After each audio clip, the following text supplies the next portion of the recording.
ನಮಸ್ತೆ. ಮಂಗಳ ತಳಿ ಅಡಿಕೆ ಉಂಟಲ್ಲ, ಅದು ನಮಗೆ ಚೀನಾ ದೇಶದಿಂದ ಬಂದದ್ದು. ಅದು ಮಾತ್ರ ಅಲ್ಲ, ನಾವಿಲ್ಲಿ ಈಗ ಬೆಳೆಯುತ್ತಿರುವ ಬೇರೆ ಬೇರೆ ತಳಿಗಳು ನಮಗೆ ಬೇರೆ ಬೇರೆ ಪ್ರದೇಶದಿಂದ ಬಂದಿದೆ. ನಮ್ಮಲ್ಲಿ ಅಡಿಕೆ ಕೃಷಿ 106 ವರ್ಷಗಳಿಂದಲೇ ಇತ್ತು. ಆದ್ರೆ ನಮ್ಮಲ್ಲಿ ಸ್ಥಳೀಯ ತಳಿಗಳಿದ್ದದ್ದು, ಲೋಕಲ್ ವೆರೈಟಿ ಅಂತ ಹೇಳ್ತೇವಲ್ಲ ಹಾಗೆ. ವಿಟ್ಲ, ತೀರ್ಥಹಳ್ಳಿ, ಹಿರೇಹಳ್ಳಿ, ಸಾಗರ, ಶಿರ್ಸಿ ಕಡೆ ಎಲ್ಲ ಕಡೆ ಕೂಡ ಲೋಕಲ್ ತಳಿಗಳಿತ್ತು. ಆದ್ರೆ ಪ್ರಾಬ್ಲಮ್ ಏನಾಗ್ತಾ ಇತ್ತು ಅಂತ ಹೇಳಿದ್ರೆ, ಅದು ಇಳುವರಿಯನ್ನು ಲೇಟ್ ಆಗಿ ಕೊಡ್ತಾ ಇತ್ತು, ಕಡಿಮೆ ಇಳುವರಿ ಇತ್ತು. ಈ ತಳಿಗಳೆಲ್ಲ ಒಳ್ಳೆ ಇಳುವರಿಯನ್ನು ಬೇಗವಾಗಿ ಕೊಡ್ತಾ ಇತ್ತು. 3-4 ವರ್ಷಗಳಲ್ಲೇ ಒಳ್ಳೆ ಇಳುವರಿ ಸಿಗ್ತಾ ಇತ್ತು.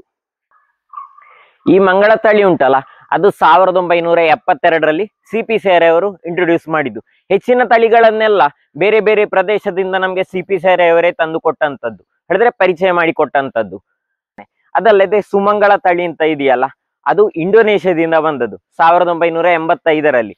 ಶ್ರೀಮಂಗಳ ಅಂತ ನಾವು ಹೇಳ್ತೇವಲ್ಲ, ಅದು ಸಿಂಗಾಪುರದಿಂದ ಬಂದದ್ದು 1985ರಲ್ಲಿ. ಮತ್ತೆ ಸ್ವರ್ಣಮಂಗಳ ಅಂತ ಹೇಳ್ತೇವೆ, ಸೈಗನ್ ಅಂತ ಹೇಳ್ತೇವೆ, ಅದು ವಿಯೆಟ್ನಾಂ ಇಂದ 2006ರಲ್ಲಿ ಬಂದಿದೆ. ಮೋಹಿತ್ ನಗರ ಅಂತ ನಾವು ಹೇಳ್ತೇವಲ್ಲ, ಅದು ಅಸ್ಸಾಮಿಂದ ಬಂದದ್ದು 1991ರಲ್ಲಿ. ಮತ್ತೆ ಮಧುರ ಮಂಗಳ ಅಂತ ಇದೆ, ಅದು 2013ರಲ್ಲಿ ಬಂದಿದೆ, ಗುಜರಾತ್ ಜಾಗದಿಂದ ಬಂದಿದೆ. ಮತ್ತೆ ಈಗ ಶತಮಂಗಳ ಅಂತ ತುಂಬಾ ಫೇಮಸ್ ಆಗಿದೆ, ಅದನ್ನು 2016ರಲ್ಲಿ CP ಸೇರಾಯ್ ಅವರು ಇಂಟ್ರೊಡ್ಯೂಸ್ ಮಾಡಿದ್ರು. ಯಾಕಂತ ಹೇಳಿದ್ರೆ CP ಸೇರಾಯ್ಗೆ 100 ವರ್ಷ ಆದ ಸವಿ ನೆನಪಿಗೋಸ್ಕರ. ಅದು ಗುಜರಾತ್ ಮತ್ತೆ ಮಹಾರಾಷ್ಟ್ರದ ಬಾರ್ಡರ್ ಇಂದ ಬಂದದ್ದು 2016ರಲ್ಲಿ. ಈ ಎಲ್ಲ ತಳಿಗಳನ್ನು ಉಂಟಲ್ಲ, CP ಸೇರಾಯ್ ಅವರೇ ಇಂಟ್ರೊಡ್ಯೂಸ್ ಮಾಡಿದ್ದು, ನಮ್ಮ ಜಾಗದಲ್ಲಿ ಬೆಳಿಲಿಕ್ಕೆ ಒಳ್ಳೇದಾಗ್ತದೆ ಅಂತ ಹೇಳಿ. ಕರ್ನಾಟಕದಲ್ಲಿ, ಕೇರಳದಲ್ಲೆಲ್ಲ ಒಳ್ಳೆ ಇಳುವರಿ ಕೊಡ್ತದೆ ಅಂತ ಹೇಳಿ ಅವರೇ ಇಂಟ್ರೊಡ್ಯೂಸ್ ಮಾಡಿರುವಂತದ್ದು. ಅದಲ್ಲದೆ ನಾವೀಗ ರತ್ನಗಿರಿ ಅಂತ ಬೆಳಿತಿದ್ದೇವಲ್ಲ, ಅದು ನಂಗೆ ಗೊತ್ತಿರುವ ಹಾಗೆ ಮಹಾರಾಷ್ಟ್ರದ ರತ್ನಗಿರಿಯಿಂದ ಬಂದದ್ದಾಗಿರ್ಬೋದು. ರತ್ನಗಿರಿ ಆಲ್ಫನ್ಸು ಮಾವಿನ ಹಣ್ಣಿಗೆ ತುಂಬಾ ಫೇಮಸ್, ಹಾಗಾಗಿ ಅಲ್ಲಿಂದ ತರಿಸಿದ ರತ್ನಗಿರಿ ಮಾವಿನ ಹಣ್ಣಿಗೆ ಮತ್ತೆ ಅಡಿಕೆಗೆ ವ್ಯತ್ಯಾಸ ಇದೆ. ಆದ್ರೆ ರತ್ನಗಿರಿ ಅಂತ ಹೆಸರಿರುವ ಕಾರಣ ನಾನು ಹಾಗೆ ನೆನೆಸಿದ್ದು. ಏನಾದರೂ ಚೇಂಜಸ್ ಇದ್ರೆ ನೀವು ಕಮೆಂಟ್ ಮಾಡಿ.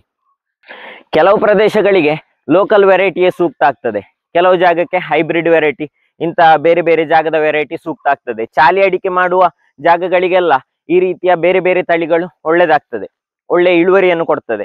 ಆದ್ರೆ ನಮ್ಗೆ ಹಣ್ಣಡಿಕೆ, ಕೆಂಪಡಿಕೆ ಮಾಡುದು ಉಂಟಲ್ಲ, ಅದನ್ನು ಬೇಯಿಸಿ ಮಾಡುವಂತದ್ದು ಪ್ರೊಸೆಸ್, ಅದಕ್ಕೆಲ್ಲ ಲೋಕಲ್ ವೆರೈಟಿಗಳು ತುಂಬಾ ಸೂಕ್ತ. ಇನ್ನು ಮುಂದೆ ನಾನು ಒಂದು ಸಣ್ಣ ಸಣ್ಣ ವಿಷಯಗಳನ್ನು ನಂಗೆ ಗೊತ್ತಿರುವಂತದ್ದನ್ನು ನಾನು ಈ ರೀತಿಯ ವ್ಲಾಗ್ಗಳಲ್ಲಿ ಹೇಳಲಿಕ್ಕಿದ್ದೇನೆ. ಈ ರೀತಿಯ ಕೃಷಿಗೆ ಸಂಬಂಧಿತ ವಿಡಿಯೋಗಳಿಗಾಗಿ ನಮ್ಮ ಯೂಟ್ಯೂಬ್ ಚಾನಲ್ ಸಬ್ಸ್ಕ್ರೈಬ್ ಮಾಡಿ, ನಿಮ್ಮ ಗೆಳೆಯರ ಜೊತೆಗೆ ಹಂಚಿಕೊಳ್ಳಿ. ನಮಸ್ತೆ.